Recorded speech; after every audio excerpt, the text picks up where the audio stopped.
Quais são os fundamentos para você ter um bom cardápio no iFood? O que você precisa fazer e o que você precisa analisar para ver se está sendo um bom cardápio. É isso que eu vou te mostrar nessa aula.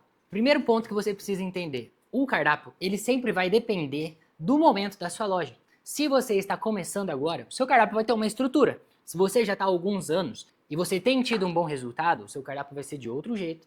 Ou se a sua loja já está vendendo muito, o seu cardápio também vai ser de outro jeito. Então não fique se comparando com o seu concorrente. Entenda quais são os fundamentos e a partir disso você aplica na sua loja. Então vamos entender o que precisa ter num bom cardápio. A parte mais importante quando a pessoa entra na sua loja são os primeiros produtos. Isso a gente chama de topo. Ou seja, o topo do cardápio, os produtos que aparecem primeiro, são os mais importantes. Por quê? Porque quando a pessoa entra, é a primeira impressão que ela tem da sua loja. É como se fosse uma vitrine. Se a vitrine é feia, você não vai entrar. Então, quando ela clicou no botão e entrou dentro da sua loja, aquela é a primeira impressão que ela tem. Ali precisam ter produtos estratégicos, como por exemplo, um produto isca, o produto que você tem mais margem e aquele produto que mais vende. Ao longo das aulas vocês vão entender a fundo como montar cada um deles, mas basicamente é isso. Depois do topo a gente tem o meio, que é onde a gente vai comunicar realmente todos os produtos, todas as categorias, mas toma cuidado.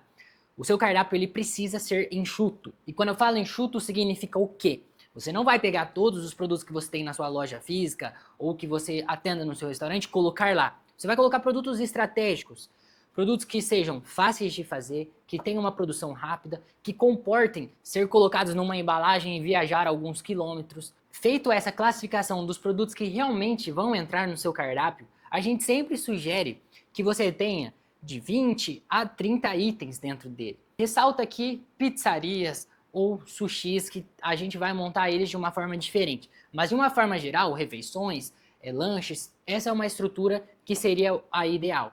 E depois do meio do cardápio, onde a gente vai separar ele em categorias, a gente tem o fim, que normalmente são os produtos menos importantes. E quando a gente fala de menos importante, o que seria? As bebidas, principalmente as industrializadas. Evite colocar bebidas que não comportem o transporte, como eu já expliquei para vocês, por conta de uma embalagem ou de não chegar como deveriam para o cliente, como por exemplo um drink. É muito inviável você vender num delivery. Ponto muito importante para você pensar é que o cardápio ele precisa ser montado de acordo com a sua capacidade de produção.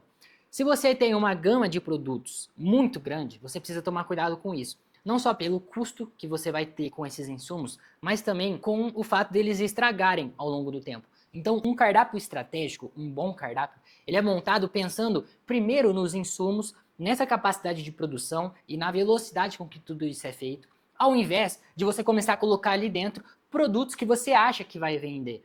Vou te dar um exemplo prático. Se você vende hambúrguer e a base dos hambúrgueres são pão, carne e queijo, esses insumos provavelmente vão em todos os produtos. Agora, se você cria um hambúrguer com caranguejo dentro e só tem um insumo daquele para um produto, se aquele produto não vender, você vai estar comprando esse caixa de caranguejo e ele não vai vender e você vai estar gastando com aquilo. Então, priorize criar produtos que você consiga fazer uma correlação de insumos com eles. Como nesse exemplo da hamburgueria, se você colocasse um bacon, você pode colocar bacon numa batata, bacon dentro do hambúrguer. Se você cria uma maionese, você pode criar essa maionese dentro do lanche, uma maionese como dose extra, uma maionese para batata. E aí você consegue diluir esse produto dentre os produtos, que vai fazer com que você tenha mais margem e o seu cardápio seja enxuto e organizado. Outro ponto muito importante é que as pessoas acham que o cardápio precisa ser imutável. Nunca mudaria. Muito pelo contrário. Quando a gente faz as nossas gestões para os nossos clientes, a gente muda o cardápio de 10 dias. Mas o que seriam essas mudanças? Pensa comigo, o iFood tem lá milhões de lojas. Como que ele vai entender o que a loja X e a Y vendem? Através da categorização que você seleciona para sua loja. Quando você cria ela, você coloca: a minha loja é de comida brasileira, marmita, doces. A partir disso é um filtro. O outro filtro que o iFood usa chama SEO, que nada mais é do que, conforme a quantidade de palavras que você usa na sua loja, ele vai começar a entender quais são os seus produtos e a partir disso ele vai te colocar em listas desses produtos.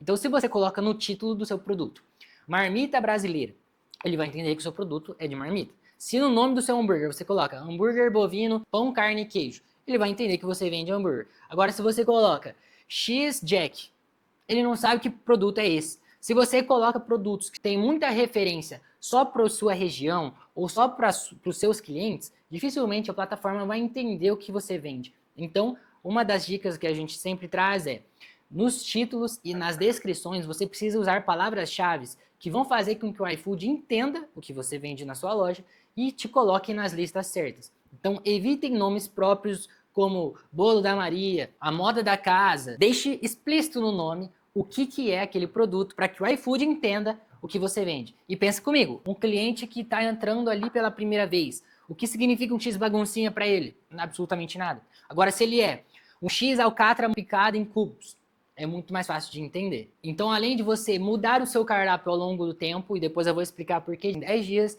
é sempre importante você analisar o desempenho em um certo histórico, como por exemplo, no mês anterior, e do mês anterior para agora, você fazer as mudanças necessárias para que nesse mês você já tenha os resultados de melhoria. Então, pegar o que deu certo e manter, e pegar o que deu errado e alterar. Então fiquem ligados que no próximo vídeo vocês vão entender como montar realmente esse cardápio e ter bons resultados para sua loja.